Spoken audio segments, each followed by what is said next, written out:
I saved for an entire year to take my girlfriend Amber on a dream vacation to Italy. 2 weeks of romantic walks through ancient cities, candlelit dinners, and making memories that would last a lifetime. At least that was the plan. But halfway through our trip over an expensive dinner in Florence that I could barely afford, she looked me in the eyes and said she wanted a break. The next morning I woke up to thousands of dollars in credit card charges and the crushing realization she was meeting someone else in Venice. Before I tell you how this Italian nightmare unfolded, drop a comment letting me know where you are watching from, and hit subscribe if you have ever had your trust betrayed by someone you loved. I met Amber 2 years ago, at my friend Jake's housewarming party. I had almost skipped the event exhausted after a 60-hour work week debugging code for a major software release. But Jake insisted, saying there would be interesting people outside my usual tech circle. The moment Amber walked in, she commanded attention. With her flowing blonde hair and infectious laugh that filled the room, she was magnetic. I was immediately drawn to her confidence, the way she moved from group to group with ease, making everyone feel like they were the most important person in the room.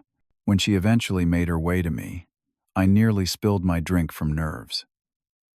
"You must be Trent," she said. "Jake told me all about the brilliant software engineer who keeps his company running." We were opposites in almost every way. I was analytical, introverted, and methodical. She was spontaneous, extroverted, and creative. As a senior software engineer at a growing tech startup, I spent my days solving complex problems and building stable systems. Amber worked as a social media manager for luxury brands, constantly surrounded by the glitz and glamour of products most people, including me, could never afford. Looking back, the warning signs were there from the beginning. During our early dates, Amber would casually mention how influencers she worked with jetted off to exotic locations or received expensive gifts from brands. "Would not that be amazing?" she would ask, showing me Instagram posts of infinity pools overlooking the Mediterranean or champagne brunches in Dubai. When I took her to my favorite local restaurant for our 3-month anniversary, she smiled politely, but later mentioned how her client had just hosted an event at a Michelin-starred restaurant. The chef personally prepared each course. "It was such an experience," she said, the comparison hanging in the air between us. Despite these moments, I fell hard for Amber. She pushed me out of my comfort zone, introducing me to new experiences I would have never tried on my own. When she suggested moving in together after 8 months, I agreed, even though it meant a more expensive apartment than I would have chosen. For our second anniversary, I wanted to do something truly special. Italy had always been Amber's dream destination. She frequently saved posts of Italian vistas and historic piazzas, sighing with longing. "Someday," she would say. I decided to make that someday happen. For 12 months, I took on additional freelance projects on weekends, cut back on small luxuries like my monthly board game budget, and put every spare dollar toward the trip fund. I researched extensively, planning a 3-week journey through Rome, Florence, Venice, and the Amalfi Coast. The budget-minded part of me cringed at booking luxury boutique hotels instead of the reasonable accommodations I would have chosen for myself. But I wanted everything to be perfect for Amber. This was my chance to show her I could provide the experiences she seemed to value so much. When I finally presented her with the itinerary wrapped in a box with a small Italian flag, her reaction was everything I had hoped for. She screamed with joy, jumping up and down, before tackling me with a hug. "I cannot believe you did this for me," she exclaimed, already pulling out her phone. "Wait until everyone sees these pictures. This is going to be amazing for my Instagram." That comment should have been another red flag, but I was too caught up in her excitement to notice how quickly her focus shifted from our experience together to how it would look online. In the weeks leading up to our departure, I noticed subtle changes in Amber's behavior. She became increasingly protective of her phone, changing passwords and angling the screen away when I entered the room. Several times I walked in on her ending calls abruptly, offering vague explanations about work stuff or surprising me with trip details. The first few days in Rome were magical. Watching Amber's face as she saw the Colosseum for the first time, sharing gelato by the Trevi fountain, and walking hand in hand through the Vatican museums seemed to justify every extra hour of work I had put in to make this happen. But by our third day, something had shifted. Amber spent increasing amounts of time on her phone, often stepping away to take calls or respond to messages. When I asked who she was talking to so frequently, she would respond with just work or my mom checking in, but the explanations felt hollow. At dinner one night near the Spanish Steps, I reached for her hand only to find her once again absorbed in her phone. "Can we just be present with each other?" I asked gently. "We are in one of the most beautiful cities in the world." "Sorry," she said, not looking particularly apologetic. "The Paris office needs some content approval. You know how it is." I did not push further, but the knot in my stomach tightened as we boarded the train from Rome to Florence the next day. The train journey from Rome to Florence should have been romantic, watching the Tuscan countryside roll by with its cypress trees and vineyards. Instead, Amber sat across from me in silence, her attention fixed on her phone, occasionally smiling at something I could not see. Each time I tried to engage her in conversation, her responses were short, distracted. Our hotel in Florence was even more beautiful than the pictures online had suggested. Located in a renovated 15th century palazzo, our room featured hand-painted ceiling frescoes and a postcard-perfect view of the Duomo. When I opened the heavy curtains to reveal the vista, Amber barely glanced up before returning to her texts. "Is everything okay?" I asked, finally unable to ignore the growing distance between us. "Everything is fine," she replied with a tight smile. "Just feeling a bit overwhelmed by all the sightseeing. You know I am not as into history as you are." I had specifically planned our Florence itinerary around Amber's interests, focusing on fashion museums and shopping districts rather than the historical sites I would have preferred. But I kept this observation to myself. For our second evening in Florence, I had arranged what I thought would be the highlight of our trip: sunset at Piazzale Michelangelo, overlooking the city, followed by dinner at a Michelin-starred restaurant that had required booking 3 months in advance and cost roughly a month of my rent. Earlier that day, we visited the Uffizi Gallery, home to some of the world's most famous Renaissance masterpieces. While I marveled at Botticelli's Birth of Venus, I noticed Amber had wandered to a corner of the gallery, furiously typing on her phone with a small smile playing on her lips. When she realized I was watching, she quickly put the phone away. "Who keeps texting you?" I asked, my patience wearing thin. "Just some work emergency," she said dismissively. "Nothing important." It seems important enough to ignore Botticelli, for I countered, gesturing to the masterpiece before us. "Not everyone can stare at old paintings all day, Trent," she snapped. "Some of us have real jobs with actual deadlines." The comment stung, and we spent the remainder of our gallery visit in strained silence. As we prepared for dinner that evening, I hoped the romantic setting might help bridge the growing gap between us. The restaurant was everything I had imagined: intimate lighting, impeccable service, and a terrace view overlooking the Arno River. Amber seemed momentarily impressed, even putting her phone away as we were seated at the best table in the house. "This is actually really nice," she admitted, looking around at the elegant decor. "How much did this cost?" "Do not worry about it," I said, reaching for her hand across the table. "Tonight is special." For a brief moment, I glimpsed the Amber I had fallen in love with, her smile genuine as she squeezed my hand in return. Then, as the waiter poured our wine, her expression changed, growing serious and distant. "Trent," she began, withdrawing her hand from mine, "I need to tell you something." My heart raced as I braced myself for whatever was coming. "I think we should take a break," she said, her voice surprisingly steady. The words hit me like a physical blow. "A break? What do you mean, a break?" "I just feel like I need some space to figure things out," she continued, taking a sip of her wine. "This trip has made me realize that we might want different things in life." "We are in the middle of Italy," I said incredulously. "The trip I spent a year saving for. And now you want a break." Amber sighed as if my reaction was an inconvenience. "I have been feeling this way for a while.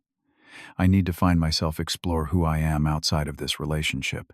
And you decided that the middle of our vacation was the right time to do this. I could hear the hurt and anger rising in my voice. There is never a right time for these conversations, she replied calmly. But yes, being away from our normal life has given me perspective. The beautiful meal I had so carefully planned was now laid out before us, barely touched. The wine glasses remained full as my appetite vanished entirely. So what happens now? I asked, trying to process this sudden change. Do we just end our vacation? Fly home? I do not think we need to be that dramatic, Amber said, checking her phone under the table. We can continue the trip but have separate rooms. We are both adults. I still want to see Venice and the Amalfi Coast. The practical implications slowly dawned on me through my emotional fog. What about the hotels, the bookings? All the reservations are for two. We can figure it out, she said with a shrug. I am sure the hotels can arrange separate rooms. As for the finances, she hesitated. I know you planned this trip, but my budget is a bit tight right now. I stared at her in disbelief. Not only was she ending our relationship mid-vacation, but she still expected me to finance her Italian getaway. You want me to pay for your break from me? I asked, struggling to keep my voice down in the elegant restaurant. Just think of it as the trip you already planned to pay for, she said. Nothing has changed, except we need a little space from each other. In my shocked state, I agreed to terms I would later regret. I would keep our shared itinerary, but request separate rooms. And for emergencies and reasonable expenses, I offered her the additional credit card on my account that I had brought as a backup for the trip. Only use it for necessary expenses, I emphasized. Hotel charges, meals, transportation we have already planned. Of course, she agreed quickly. I would never take advantage of your generosity. That night, instead of returning to our romantic hotel room with Amber, I wandered the streets of Florence alone. The beautiful Renaissance city that had seemed so full of promise now felt hollow, its romance mocking my situation. I found myself at the Ponte Vecchio well after midnight, watching the dark waters of the Arno flow beneath the ancient bridge, wondering how everything had fallen apart so quickly. The next morning, I met Amber for an awkward breakfast in the hotel restaurant. Part of me hoped she would say the previous night had been a mistake, that she had had too much wine, or was just feeling overwhelmed by travel. Instead, she was resolute. This time apart will be good for us, she said, spreading jam on her croissant. We can gain perspective. She then mentioned casually that she was thinking of slightly adjusting our planned itinerary. I might spend an extra day in Venice, she said. I have always wanted to see more of it. Too numb to argue, I simply nodded, unaware of the real reason behind her sudden interest in extending our time in Venice. The next few days in Florence unfolded in an uncomfortable parallel existence. The hotel had been sympathetic to our request for separate rooms, though it came at an additional cost I had not budgeted for. We agreed to see the major sites independently, but occasionally met for meals to discuss travel logistics. By our third day apart, I noticed Amber returning to the hotel with shopping bags from high-end boutiques lining the famous Via de Tornabuoni. This struck me as odd, since she had claimed financial constraints as a reason for me to continue funding her portion of the trip. That evening, my phone pinged with a credit card alert, a charge of €900 at Gucci. I stared at the notification in disbelief, certain there had been some mistake. But a second alert followed almost immediately, €1,200 at a luxury leather goods store. I found Amber in the hotel lobby preparing to head out for the evening. The confrontation was unavoidable. Did you just spend over €2,000 on my credit card? I asked, showing her my phone screen. Rather than appearing embarrassed or apologetic, she seemed annoyed at being questioned. Yes, I bought a few things. What is the problem? The problem is that card was for emergencies and necessary expenses, I said, struggling to keep my voice down. Designer shopping sprees do not qualify. Amber rolled her eyes. I deserve something nice after all I am going through. This break is stressful for me too, you know. Going through. You are the one who ended things. Do not be so dramatic, she said dismissively. Besides, you said you wanted to get me an anniversary gift. Consider this, that gift. I had never said any such thing, but before I could argue further, she was walking away, my credit card still in her possession. We can talk about this later. I am meeting some people I met at the Ferragamo Museum. Over the next 2 days, I became increasingly suspicious of Amber's behavior. She guarded her phone even more carefully than before, and made vague excuses about her whereabouts. I tried to give her the space she claimed to need, but my trust had been severely damaged by the unauthorized spending. The situation came to a head when Amber asked me to print some museum tickets using her laptop. She had left the room to take a shower, and while navigating to the email with the tickets, I noticed she was still logged into Instagram. I had never been the type to snoop, but a notification popped up with a name I did not recognize: Marco. Curiosity and suspicion overrode my usual respect for privacy. I clicked on the message thread and felt my world collapse for the second time in a week. The conversation with Marco spanned months, predating our trip planning. Heart emojis and intimate messages filled the screen alongside plans to meet in Venice on specific dates that perfectly aligned with our itinerary. Most devastating were the photos she had sent him from our romantic locations in Rome, carefully cropped to remove any trace of my presence. As I scrolled through their exchanges, the final piece of the puzzle clicked into place. The designer purchases were not for her at all. They were gifts for Marco. A message from the previous day confirmed it. "Cannot wait to give you the belt I picked out. You are going to love it." I was still staring at the screen when Amber returned from her shower. Seeing her laptop open to the messages, her expression shifted from shock to anger. "You had no right to go through my private conversations," she said, snatching the laptop away.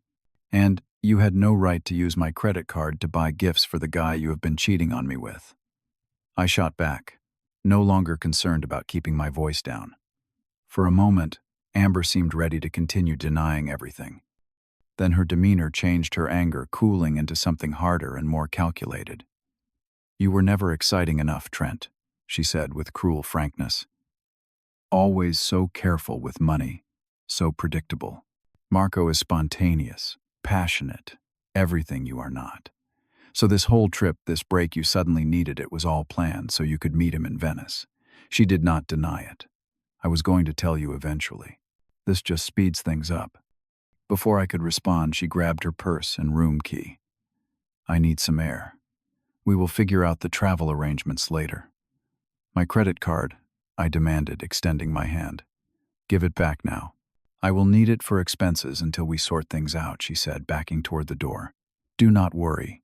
I will be reasonable." With that, she was gone, taking my financial security with her. I immediately called my credit card company, but the process of freezing the account was maddeningly complex from overseas. By the time I successfully reported the card as stolen, which was technically true at this point, I discovered Amber had charged an additional €4,500 in a single day. The hotel concierge became my unexpected ally, helping me make emergency arrangements while I dealt with this financial crisis. It was while explaining my situation that he mentioned seeing many guests document their Italian vacations on social media. "Your girlfriend has been posting quite frequently," he noted sympathetically. "Many guests follow location tags to plan their own visits." This casual observation gave me an idea. Although Amber had blocked me on her private Instagram account, her public professional account was still accessible. There I found her latest stories showcasing Florence with location tags and timestamps. More importantly, I discovered she had already changed her plans, showing Venice previews with captions about arriving early for a special surprise. I faced a difficult decision: follow her to Venice and confront both of them to reclaim my credit card, or cut my losses and try to salvage the remainder of my trip alone. The thought of Amber and Marco enjoying a romantic Venice getaway funded by my hard-earned money made the decision clear. The train to Venice the next morning felt like the longest journey of my life. Every click of the tracks brought me closer to a confrontation I dreaded but knew was necessary. I had been up most of the night coordinating with my bank and credit card company, filing fraud claims for the unauthorized purchases while trying to preserve enough funds to complete my truncated vacation. Venice emerged from the lagoon like a mirage, beautiful and unreal. Under different circumstances, I would have been awestruck by the Grand Canal and centuries-old palazzos. Instead, I checked into a modest hotel near the train station, far cheaper than the luxury accommodation Amber and I had originally booked on the island of Giudecca. Using the location tags from Amber's public Instagram account, I tracked their movements throughout the day. She had been posting prolifically gondola rides, Aperol spritzes in street, Mark Square selfies on the Rialto Bridge. Each image was carefully composed to suggest a solo traveler exploring Italy, yet occasional reflections in windows or shadows on the ground hinted at her companion. By late afternoon, her stories showed they were having coffee at Café Florian, one of the oldest and most expensive cafes in Street Mark Square. Steeling myself, I navigated the labyrinthine streets until the grand piazza opened before me, pigeons scattering as tourists snapped photos of the basilica. I spotted them immediately at an outdoor table, Amber laughing at something Marco had said. He was exactly as I had imagined from his photos, tall, dark-haired, with the effortless style of a native Italian. On the table between them sat a Gucci shopping bag, undoubtedly containing the belt purchased with my money. For a moment, I considered walking away. They looked happy in their bubble of new romance and stolen luxury. But the thought of continuing to pay for their affair while I pieced together my finances drove me forward. I approached their table, calmly surprising myself with my composure. "Hello, Amber," I said, causing both of them to look up in shock. "I believe you have something that belongs to me." Marco looked confused, glancing between us. "Amber, who is this?" "This is Trent," she said after an uncomfortable pause. "My." She hesitated, seemingly unsure how to describe me. "Her boyfriend," I supplied. At least until a few days ago when she decided she needed a break during the vacation I spent a year saving for. Recognition dawned on Marco's face, followed by visible discomfort. "You told me you were traveling with a friend," he said to Amber. "You said your relationship ended months ago." "It is complicated," she replied, her composure slipping. "Trent is making this into something bigger than it needs to be." "I just want my credit card back," I said firmly. "The one you have been using to buy presents for your new boyfriend here." Marco's expression shifted from confusion to shock. "The gifts were purchased with his card. You told me you bought them yourself." "This is not the place for this conversation," Amber hissed, looking around at nearby tables where tourists were beginning to notice our tense exchange. "I agree completely," I said. "So why do not you give me back my card, and I will be on my way." "You are making a scene," she said, lowering her voice. "People are staring." "I am not the one who created this situation," I replied evenly. "My card, please." When she made no move to comply, I added, "The next conversation will be with the local police about credit card theft." I am sure that would make for an even more interesting scene. The mention of police finally broke through. Amber reached into her designer purse, the purchase of which I had apparently financed, and extracted my credit card, sliding it across the table with cold fury in her eyes. "This is not how I wanted things to end," she said. "Funny, I did not want them to end with theft and betrayal either," I replied, pocketing the card. I turned to Marco, who looked increasingly uncomfortable. "She is all yours now. Just keep an eye on your wallet." As I turned to leave, I could not resist one final statement. "By the way, your coffee is excellent here. Costs about €20 per cup. Enjoy." I walked away with as much dignity as I could muster, feeling oddly lighter despite the emotional weight of the confrontation. Behind me, I could hear them beginning to argue, their romantic bubble punctured by reality. The train ride back to Rome that evening was lonely but peaceful. I had changed my return flight to depart from Rome, rather than Naples, cutting the Amalfi Coast portion of the trip. The airline change fees were substantial, but still less than continuing to finance Amber's Italian romance. Back in the States, the process of disputing the fraudulent charges was lengthy and frustrating.